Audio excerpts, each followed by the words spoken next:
Welcome back, everyone. As you can see, the Burgundy Bullet's all assembled and about ready to go racing. Let's recap how we got here today.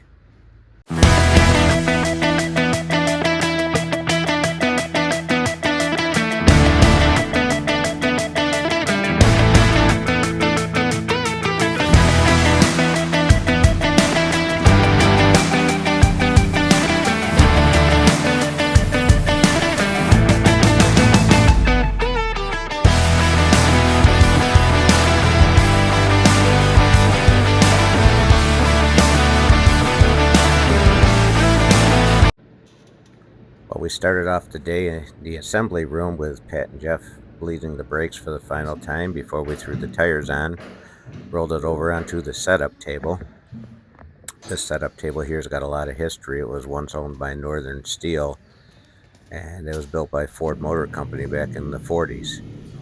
Mike got the undaunting task of buffing the wing, which that was going to be an all-day job, but he did a beautiful job. And while they were doing that, I jumped on getting a few tires ready for practice when we get there. This is always a fun, grueling job, but someone's got to do it.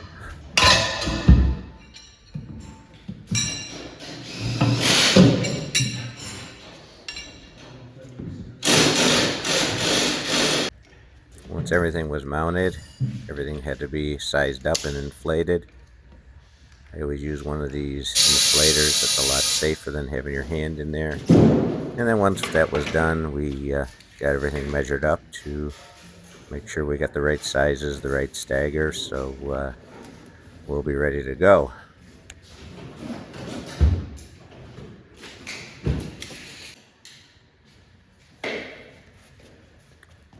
While I was doing that, Pat and Jeff were getting the ride height set on the car so we could start the setup. Here Jeff's got the gauges out. He's checking the bump steer on the right front suspension, the toe, the caster and camber. Always a tedious job.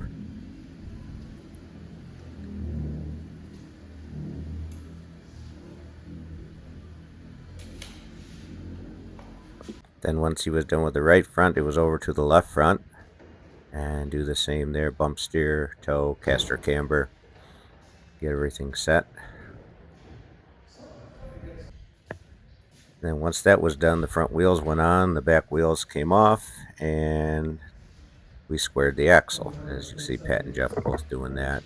The setup table works really nice, and this is a real critical measurement on a super modified.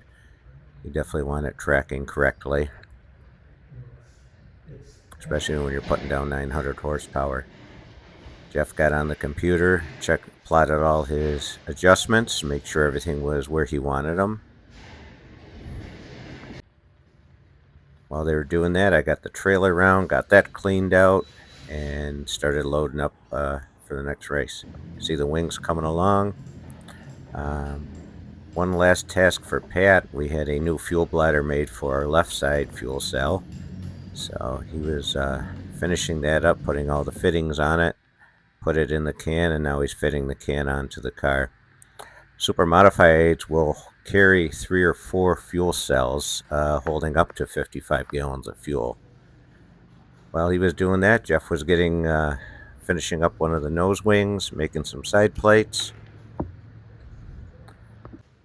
The wing was on and we're all set to go. So car looks beautiful. We're going to let it sit on the springs for a couple days and do our setup, and we'll be ready for Flamboro next Saturday, May 16th. I hope everybody can make it out.